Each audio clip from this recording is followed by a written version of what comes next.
Hey women's hockey fans, Erica Ayala here, and you are listening to a bonus episode of the Founding Four podcast. Make sure you're following the Founding Four at Founding4Pod on Twitter. You can also follow me, Erica Ayala, at elindsay08. That's ELINDSAY08. For the Founding Four podcast, what we're going to do when it's women's hockey news that's not directly related to the NWHL, going to make these bonus episodes. And so we have this bonus episode, Katie Fitzgerald with the PWHPA, a goalie, of course, now based in New Jersey, is going to talk about her first PWHPA showcase in Chicago, in the Chicago market. Now, she grew up not too far from Chicago, so the Fitzgerald clan was in full force. She talks about that, and also just getting back on the ice. I also get to talk to Fitzy a little bit about how her schedule differs between the NWHL, when she was with the Riveters, and the PWHPA, and she is a part of that tri-state region that practices out of Barnabas, so very familiar to her. So it's interesting to hear Fitzy talk a little bit about that, and she also gets into a little bit of the communication structure for the PWHPA. So as always, great to talk to Katie Fitzgerald. Think there was a little bit of an Ezra Fitzgerald reference there. We got the woos. We talked about a lot. So here's my interview with Katie Fitzgerald. It was really fun though. It was cool. Cool.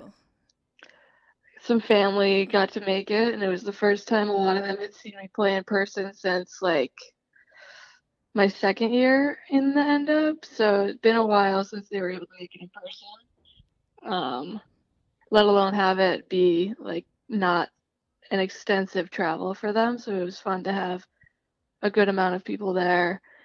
And then got to spend a day at home afterwards, so it was it worked out really well. But all in all, it was really cool environment. The Blackhawks' new facility is incredible, so nice.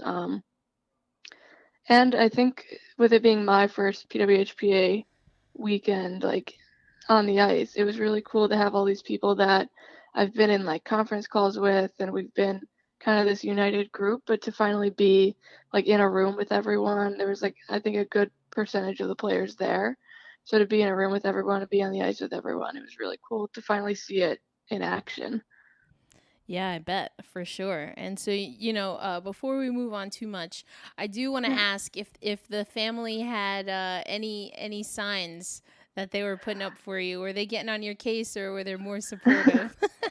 They were more supportive. I distinctly remember someone having like a mini breakaway, and they like fumbled the puck and lost it, and it went into the corner, and there was some woos, even though there was no shot. So I love it. But I would consider that supportive. But yeah, they were great. It was classic Fitzgerald outing. Oh, I love it. That's great. Yeah. But I mean, you kind of hit on this a little bit, but definitely being closer to home for you must have been great. But it also looked like you were able to connect with some of your hockey community roots. And so what was that like for you to be in the Chicago market? Yeah, it was really cool. I got to chat with and play with some people that I grew up playing with, and then other fans that were there maybe knew someone I grew up playing with and had showed up, or were hockey fans that were in the Chicago area that had never been able to see an NWHL game in person. So this was their opportunity to see women's hockey like in person, see it with their own eyes on the ice instead of through a screen. And being able to meet some of us after the game through autographs lines and in the lobby. I was just surprised by how many people I guess I'd forgotten because I hadn't played there in so long, but it was really cool to see the turnout and the amount of people that were so grateful to have, a women's hockey showcase in the Chicago area. Because I feel like when we have Minnesota, or when we have women's hockey things, a lot of things are in Minnesota or with the end up out east. So it was fun. It was definitely one I'll remember forever.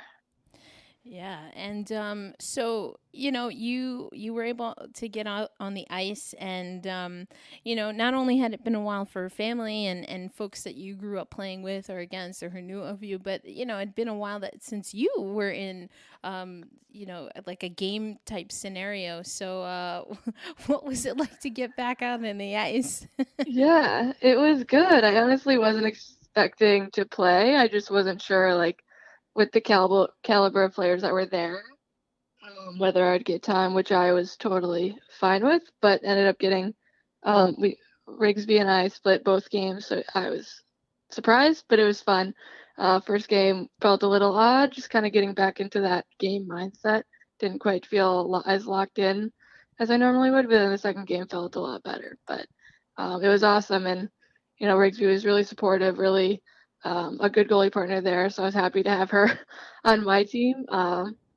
I think she knew that I was a little bit nervous, but it was really fun to be on the ice with all such talented players. It was crazy. I think it was probably some of the fastest games I've been a part of. Yeah, that's really interesting, and it also I'm very curious to because I unfortunately have not been able to see any of the games live yet, but I'm very curious as to kind of what is the vibe because Mhm. there's kind of a mini tournament type, I guess, structure to it, but then it kind of lives and dies within that weekend, Mhm. as far as I know. So is it like, hey, like let's just be chill and do some Yeah. hockey, or is it like fast pace? What do you think the vibe was? Were people really like gunning for you out there? Yeah, I think it's definitely very fast paced because everyone wants to put on like a really great product for the fans and to represent women's hockey well. It is a little awkward kind of going into the locker room and not really knowing everyone, kind of still getting comfortable with everyone and maybe systems wise and this and that. But then by the second day, everyone was a lot more gelled. Everyone had kind of gotten more comfortable chatting, having fun in the locker room, having fun in the warm up area on the ice and this and that. So hopefully, as we do more weekends and people kind of get to know each other more and more, than with every weekend that people attend, it'll be a little bit more cohesive, a little bit less like introductions. So, but it was a little different than I guess you'd normally expect with being a part of a team and like ride or die for that team. But it was definitely the any game versus U.S. Canada. It was pretty intense, so it was cool to be a part of. That was my first of that caliber, so I was like, whoa! But it was awesome. That's cool. That's really cool. And Yeah. we know that there's been a few exhibitions here and there outside of the showcases, but it looks like the PWHPA is kind of floating around, asking the fans where they'd like to see the groups come next. So, what's your take on that? And because it does seem like some of the markets are a little bit different than what we would have seen in the CWHL or currently in the NWHL. So, if you were to draw up like the next three cities or areas, where would you like to see the PWHPA showcases go? Mm, I think Seattle would be so cool with an NHL team forming there. I think that would be really cool to go to the West Coast and do that. I don't know if that's at all on the board or not, but I think that would be really cool. I know there are ones in the works, but yeah, I think kind of seeing what NHL teams are really on board with this and really testing the waters with showcases and seeing, fan engagement and turnout and fan interest online and things like that. Where else? I'd love to go to Minnesota again, honestly. Yeah. I'm biased. It's like a second home, third home. I don't know. I have so many homes now, but it's on the list. It's on the Um, short list for sure. yeah, yeah, exactly. But it would be fun because I know that I have still a bunch of friends up there, so it'd be cool to see some more familiar faces while on this Dream Gap tour. And I'd love to have one in like the tri-state area. I'd love to see if like people can come our way so they can see, the Devils facility and see how great the Devils have been for us and just kind of bring it out east, I guess. I But mean, yeah. I'm glad you said it. I was definitely thinking Yeah, I'd like it. one where I don't have to travel. That I don't have also. to get a cat sitter. Oh. Yeah, That's that's my right. main. Yeah, I just don't want to leave my cat. That's actually why Fair you got enough. me. Fair enough. Yeah. Uh, so I do want to ask you a little bit about the schedule, because the Mhm. schedule, again, from you coming from the Riveters, it's a little bit different. In Mhm. that, I guess the similarities, and please correct me if I'm getting this wrong, but the similarities would be that the games are on the weekend. Mhm. But other than that, I think that the structure is a little bit different. If we're trying to get women's hockey to a place where playing hockey is your job and it is sustainable and it's a livable wage, you know, the other side of that is that doesn't exist right now, which, as you know, and as we still see players in the NWHL doing. That means that they're working, or they're in school and working and playing hockey, or doing a million other things and playing hockey. So Mhm. so what I'm really trying to ask, Katie, is from that perspective, knowing that right now, still in all of the versions of hockey in North America, that there still is this need for players to have an income. Mhm. With this structure, are you okay to maybe have less games to then be able to, you just said you got a work promotion. Are you okay to do that? Do you wish you could have a little more games? But, is there like a balance between what you experienced in the NWHL and what you're experiencing now in the PWHPA? Like, just give me a sense of where you're at with that, and what would be like the sweet spot for you. Mhm. Yeah, obviously the PWHPA, with it being showcases, not every weekend we have games, and each region has a team. They might be organizing exhibition games if they can with other teams in the area, whether that be college or junior teams or this or that. So it is a bit different, and you do practice. Our team at least practices 3 days a week, so it's good to be on the ice, but it is a bit of a grind with more time between games, which is the fun part. Mm-hmm. Um, so it has been a bit of an adjustment, but for me, it has been almost like a blessing in disguise. It's been awesome to be a part of this movement and with this group. It's been a privilege, but it has also really helped me with my adjusting to my new role in my job, so it's full time during the day, and since I work retail, it's on weekends, at nights, like this, that. The hours are like non-traditional from a 9 to 5 job. So with the NWHL upping its game total and having 2 games per weekend and having more weekends and this and that, I don't know if I would have been able to keep my job, the job that I have, or I wouldn't have been able to be promoted, or I probably wouldn't. If I can't work weekends, then retail isn't really going to be what is best. So it would have just been, I would have had to pick between my job and hockey, which is always a difficult decision that unfortunately female athletes in general have to make, whether it's, hockey, some soccer players, some of the softball players. There comes a point where you have to decide what's best for you to make a living. Because, rent's got to get paid, bills have to get paid.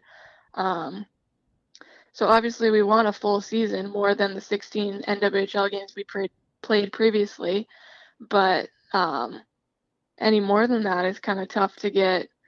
At least I'm speaking for only myself. Obviously, most people work 9 to 5 Monday through Friday, so weekend games do work for them. But for me specifically, it would have been a difficult decision had the PWHPA movement not begun. I would have had to make that decision, which obviously is what we're trying to get away from. But yeah, I guess trying to find the sweet spot of what would work for us with full-time jobs, but also not wanting to have to make that decision at the Right. same time. So it's just, eternal struggle. Yeah, exactly. And that kind of leads me to um, an interesting, I guess we'll call it a report for now.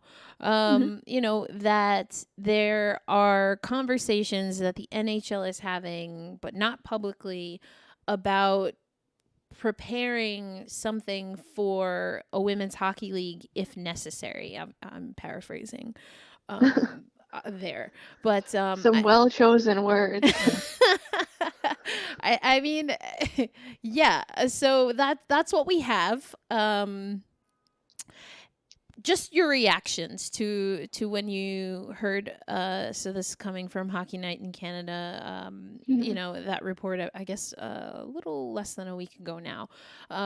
Did that resonate with you? Was that surprising? Just your initial reactions to that. Yeah, so that's been kind of our goal from day one. Obviously, the NHL would probably be integral to starting a pro female league, similar to the way the NBA has been partnered with the WNBA. So I think we really wanted to model our league off of that going forward. So I'm not surprised. It is nice to hear publicly for once. But yeah, I think it's definitely what needs to happen. And, the NHLPA has been super supportive of us, and to have them be a part of this and be one of our sponsors is great. So I think that was a great step in the right direction to have that go public. And now hearing this publicly, to have the NHL, admit it out loud and, really express, their interest in the future of women's hockey, I think is really important and really exciting. Yeah. And I think there are a few things there that again, I don't find them surprising, but I think will be interesting. So I'm gonna tease out a few things there. Mhm. One is that that this is definitely. Uh, mm. I feel that a lot of people have been able to make connections to what the PWHPA kind of has been talking about with regard to sustainability, and as you mentioned, the NBA WNBA model. I think that there have been a lot Mhm. of lines that or connections made, but they're not always necessarily direct. And I think that even with again the comments that have come out again, they're still not direct, at least publicly. So what would you say to someone who is hearing, reading these comments that would make them understand perhaps why the conversations aren't yet direct, that there's not a connection yet with the NHL and the PWHPA? Mhm. Yeah, I think it's still very early. I know there are conversations that are happening behind closed doors, and I think everyone's just being very deliberate and making sure that everything is set before anything is publicized. But I think it's definitely the direction that everyone's moving in, and the direction that is going to be beneficial to women's hockey. Um, but I think the main thing is that it's still very early in conversation for things to be made public, um, to make sure that everything's accurate and everything is set. Yeah, and that makes sense. But then there's another piece of this that I think is another, little nugget of information that I think people get hung up on, and that Mhm. is there any, um, does what is happening in the NWHL have any bearing to your knowledge of this potential partnership with the PWHPA and the NHL. Because again, the language is if necessary. We've heard language like when there are no more leagues and stuff like that. And of course, now the PWHPA is not a league, but it is an Mm-hmm. opportunity. The NWHL is a league and still an opportunity for women's hockey. So, what is your understanding of is this a situation where the NWHL can still be in existence, or would that have to be out of the way completely before the NHL engages in women's hockey at all? Yeah, this has been a question that a lot of us as players have also had because we heard the same dialogue as well. But it's my understanding that these conversations are still moving forward. Um, the time frame of them, I'm not 100% sure, but it's my understanding that everything is still making some sort of progress and still looking and planning and trying to see what will be best for women's hockey, considering I don't know what percentage of the players are in the PWHPA out of the professional pool of women's players in the world, but I think it's a pretty high percentage of the players that chose to play in the PWHPA rather than in the NWHL this season. Um, but I think it'd just be um, I think everything's just progressing, as it would. But that's definitely something that we've, asked ourselves also. Yeah.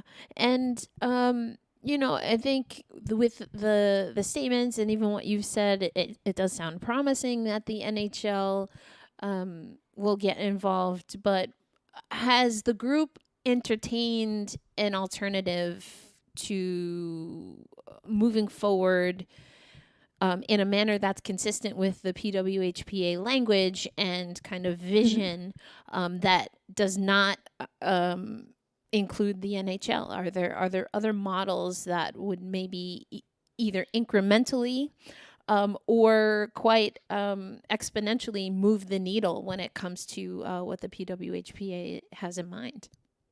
Mhm. I don't think we have yet. I think it is still a bit early, but I know we've discussed and are trying to learn from different women's professional leagues, how they were created, learning from either mistakes that were made or successes that led to a future that we have in mind, a similar future. For instance, I believe we talked about in some of our phone calls and meetings, a pro soccer league that was backed by, some investors that weren't necessarily a sports league, um, like a different sports league, or had run one previously and it didn't pan out. So learning from that and seeing how the NWSL has um, become more consistent through, I believe they're partnered with MLS, if I'm not mistaken. Um, Yeah, but so trying to yeah. learn from that, are they? They are not officially They're partnered not. with MLS, but they are partnered with officially U.S. Soccer, U.S. Maybe that's it. Soccer Federation, and in the past, at least, have also been connected with the Canadian Federation and the Mexican Federation. Okay. But that's interesting because I believe the league that you're talking about, what was it, WU something, Yeah. so it preceded the WPS and the NWSL. And yeah, Mhm. that's actually a really interesting league. There's a podcast that kind of does a deep dive into that, and a very interesting model because there was money up front, Mhm.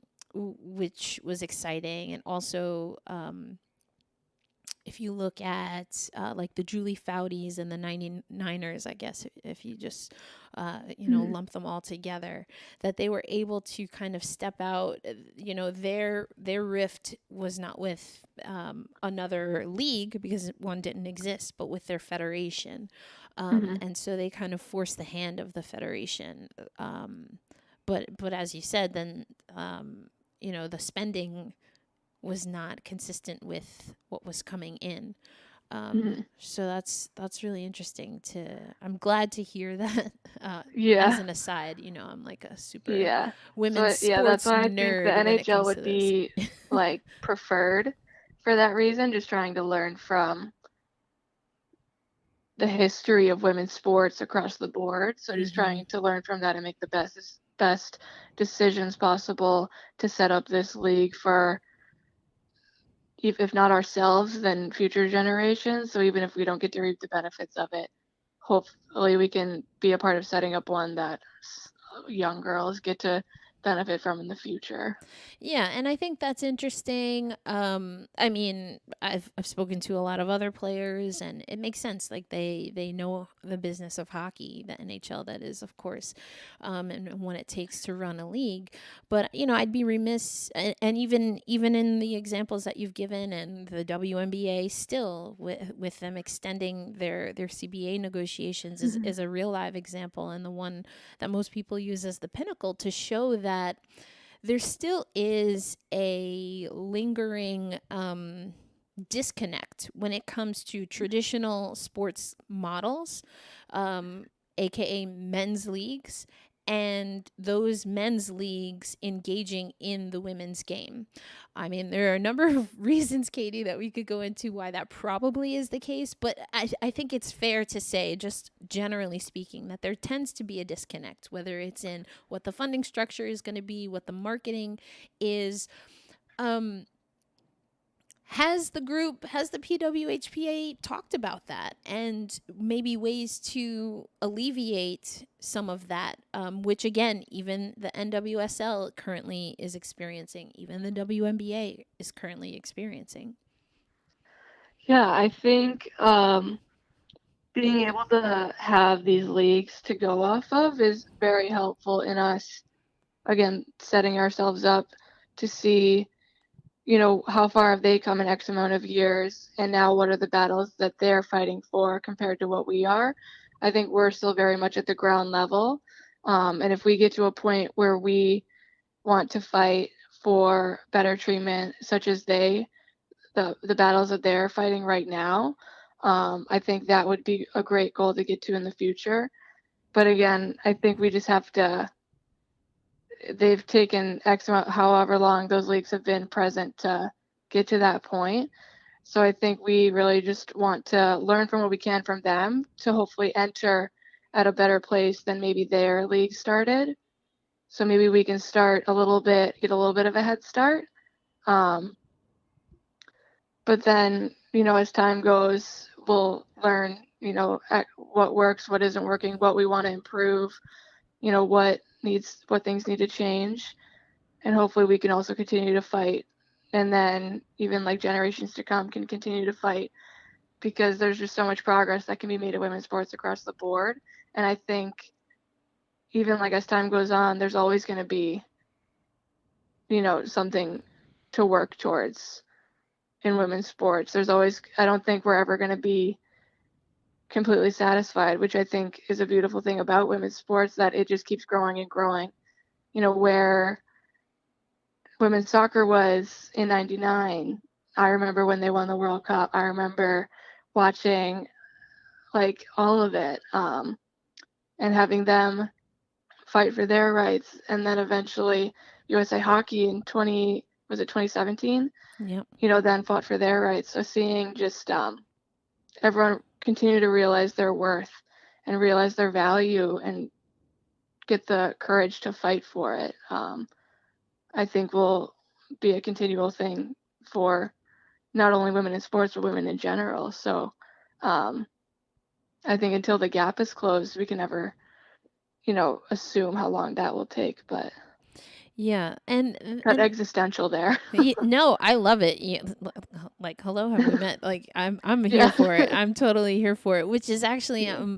I want to just a little bit get a little bit more of the process, because it sounds like not only are there practices, but there are opportunities to speak with other PWHPA members, and perhaps other consultants that you've brought on to kind of start mapping this out. So I'm just curious, for you, Katie, what does that look like, or what has it been like? You mentioned conference calls. Like, Mhm. are they kind of like, hey, there's this call, if you want to hop on, you can do that, like, or are there some calls that are mandatory? Like, what is that process like, and how is it, doing this, at least it seems like in part remotely, to get all these, players um on the same page.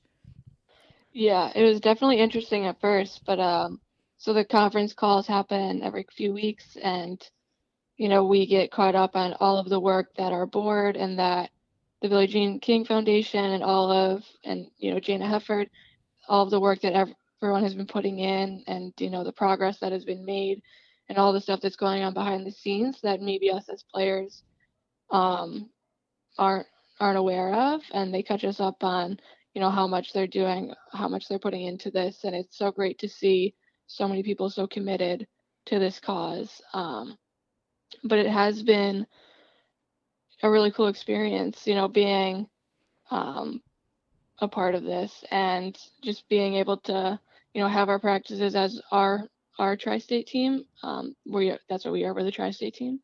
So being able to have our practices and then still be in the loop on what's happening. I think transparency was a big part of what we wanted as PWHA, as the PWHPA, as players, to be in the loop of what's going on and conversations that are being had, and just the progress that's being made. We want to be kept up to date. So I think that's been really cool to see it all build slowly.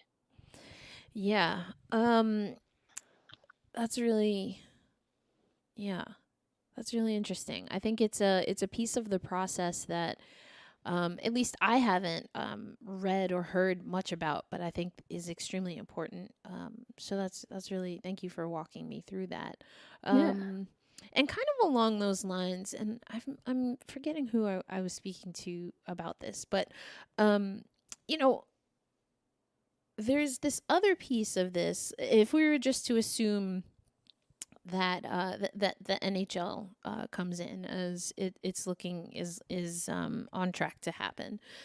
The other piece of this is that, has the PWHPA, because it is a nonprofit, Mhm. and as a nonprofit, you oftentimes, well, actually, you're required by law to, if you ever get to the point where you fulfill your mission, or for whatever reason, you find that your overall mission and purpose is no longer necessary.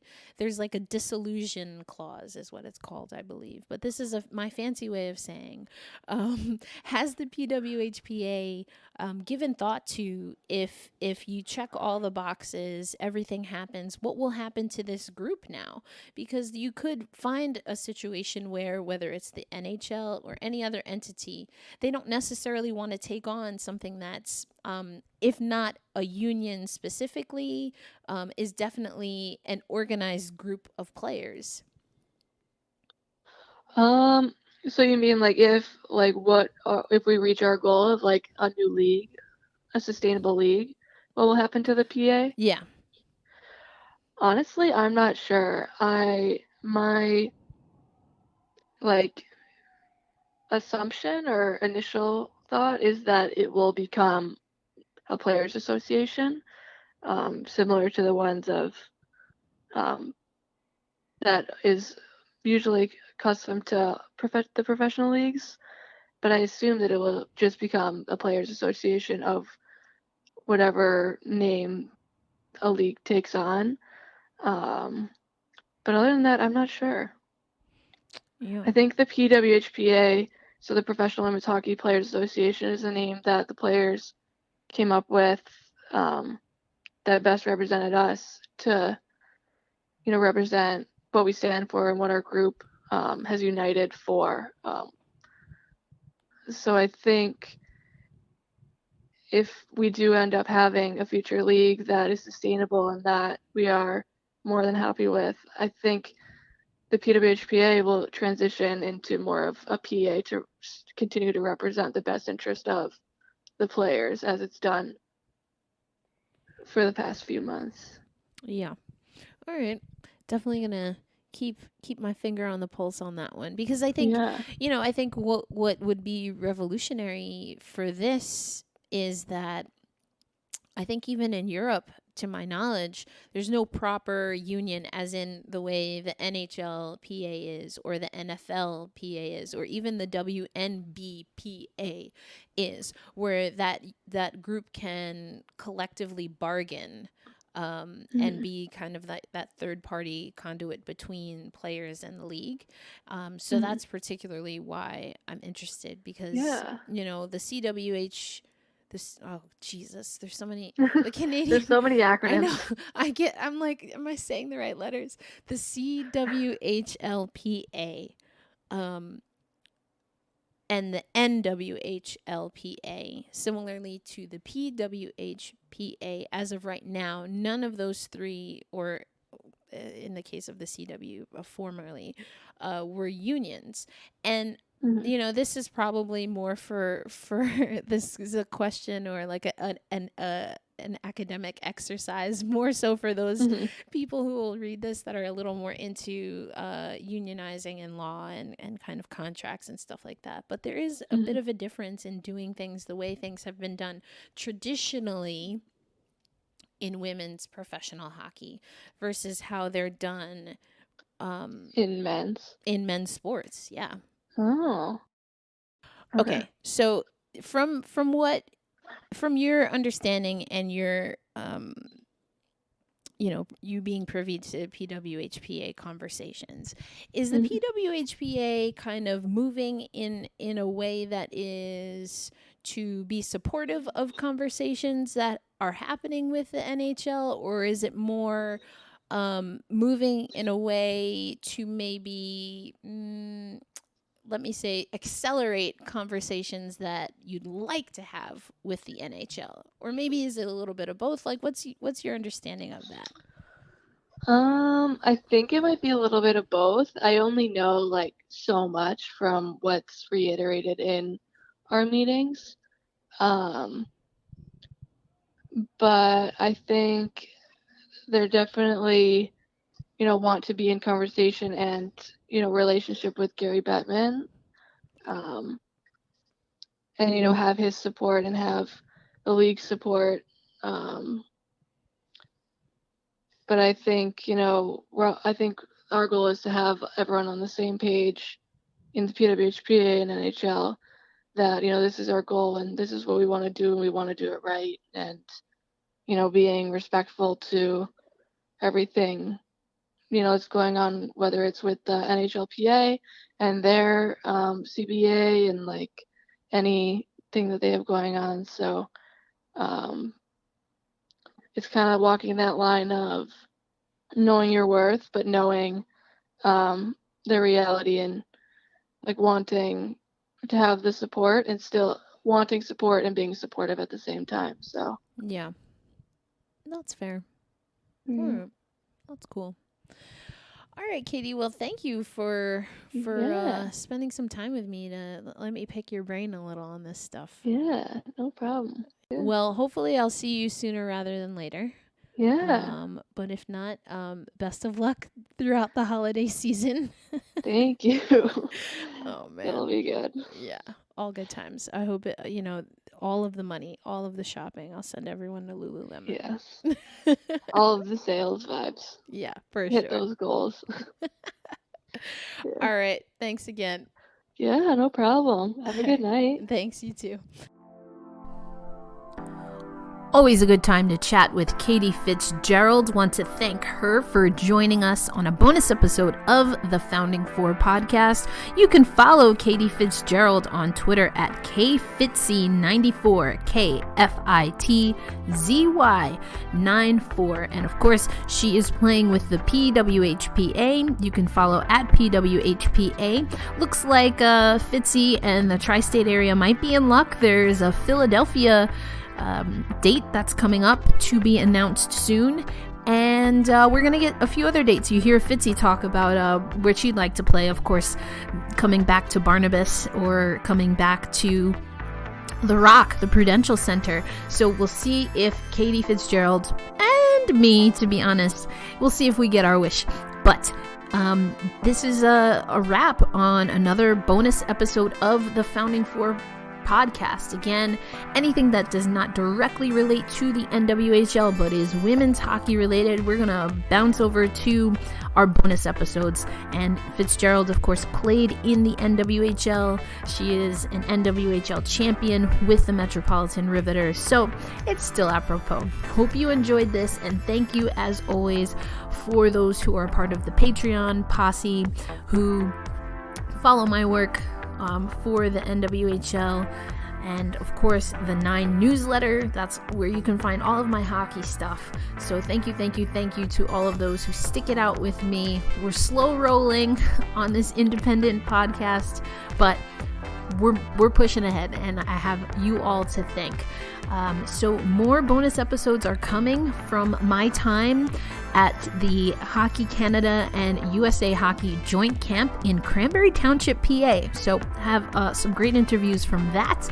And also I was able to make a BC at BU, what is that? The ComAv rivalry series. I was able to go to my first one of those. Some of that coming up for the 9 newsletter, but I'll also pop in some bonus episodes here. So again, thank you. Signing off for another bonus episode of the Founding For podcast, Erica Ayala. Bye.